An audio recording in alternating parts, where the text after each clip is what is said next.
In this video, we go over 5 things that you should know before you buy a Rane 72. Find out what those are coming up.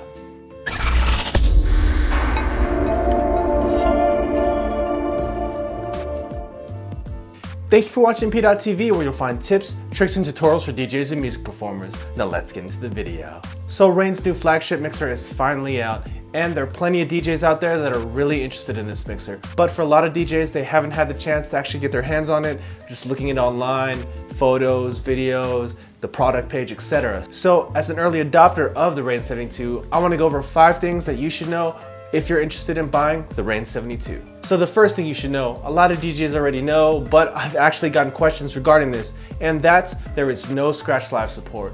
So if you're still holding on to Scratch Live version 2.5 after all this time and you want to use the Rane 72, that's out of the question.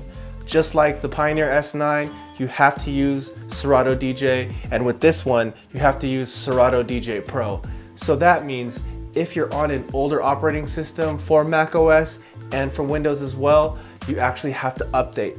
I myself had to update from Mac OS 10.9.5 all the way to OS 10.11. And that was a big change for me personally, because I've been holding on to 10.9.5 for so long because both Scratch Live and Serato DJ worked. But now with 10.11, it does work. I've tried it with Scratch Live and Serato DJ Pro, and they both work fine. But just having that peace of mind that, I was using the old OS that always worked, and now I'm just forced to embrace OS 10.11 for using Scratch Live. And again, I can't use it with the 72 unless I hook up my SL3, but if I run into a gig where I'm using a 57 or an SL1, that's still a possibility. So if you're interested in the Rane 72, not only be ready to make the jump from Scratch Live to Serato DJ Pro, but be ready to update your OS as well. So the second thing is that this Crossfader is pretty loud and pretty clicky. Now my previous mixer of choice that I had in the studio was the Tractor Control Z2, and that had the Innofader Mini in it, which is pretty quiet as far as crossfaders go. But if you come from the world of the old analog mixers, such as the Vestax mixers of the past that had a really clicky crossfader when it hit the side because it was hitting that metal faceplate, this doesn't have that, same clicky sound, but it is pretty loud and substantially louder than my old Innofader Mini. So if you're used to the Innofaders and the Innofader Mini in particular, you have to be ready to have a little bit more noise in your studio, especially when you're cutting and you just, banging that fader back and forth. Even if you're cutting in your headphones, you might drive your girlfriend, wife, or roommates crazy with all that clicking going on, and just something to be aware about.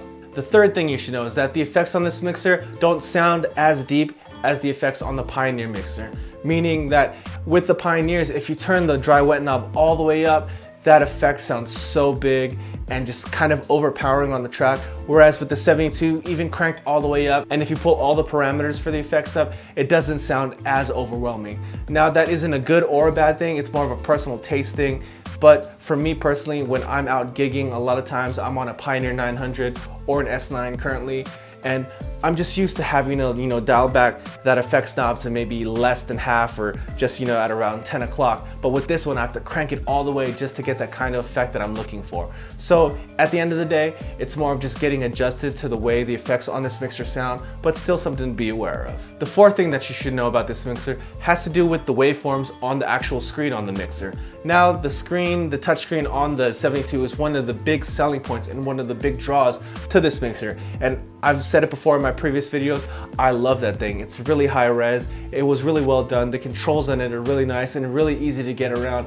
But one thing that I'm still kind of getting adjusted to is the actual waveforms on the screen. Now if you're used to looking at the waveforms on your computer and the way they kind of move a little bit differently on the screen. It's hard to kind of put into words, but I'll go ahead and have a shot of the way they move in relation to how it looks on the actual computer screen, and you'll notice a difference.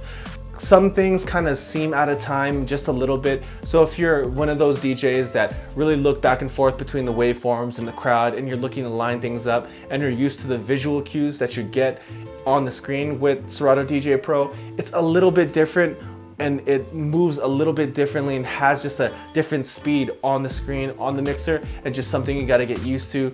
I know me personally, when I was first using this mixer and I was trying to use just the screen without, looking at the computer and just like trying to line things up with my ears and with the screen. The hand-eye and ear coordination of putting all of those things together just took a little bit of time to get used to in comparison to the way everything was lined up on the computer. So after a couple of hours, you can kind of get familiar with it. I still need a little bit more practice just having that hand-eye ear coordination using the mixer, but it surely will come. And at the end of the day, that screen was a great addition to this mixer.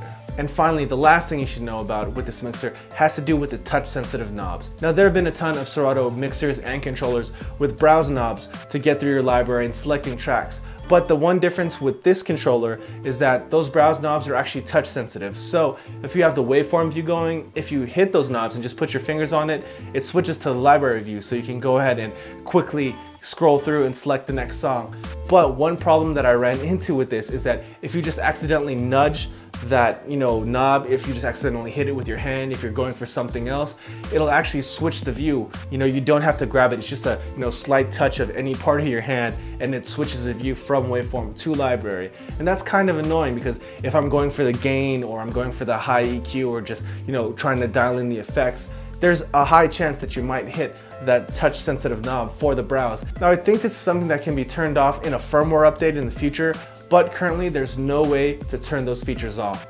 I know on the older Numorc controllers, like the first Numorc NS6 that had touch sensitive EQ and filter knobs, you could actually turn those off in the preferences with the old Serato software and with that firmware. Now I hope InMusic and Rane really add that extra preference where you can turn off and on that touch sensitivity, because although it's handy for some, especially if you use that browse knob, me personally, I really would rather just go on my laptop and type in the song I'm looking for, scroll really fast, than scrolling through the knob, using the knob. But I know there's a ton of DJs out there, especially performance-based DJs, that would use it, and I would personally use it more if it didn't have that touch sensitivity. So please, Rane, if you're listening, please add that feature in. I'm sure there are plenty of DJs out there that would like the ability to turn that on and off. And for the people out there that are interested in buying this mixer, it's another thing that you should be aware of.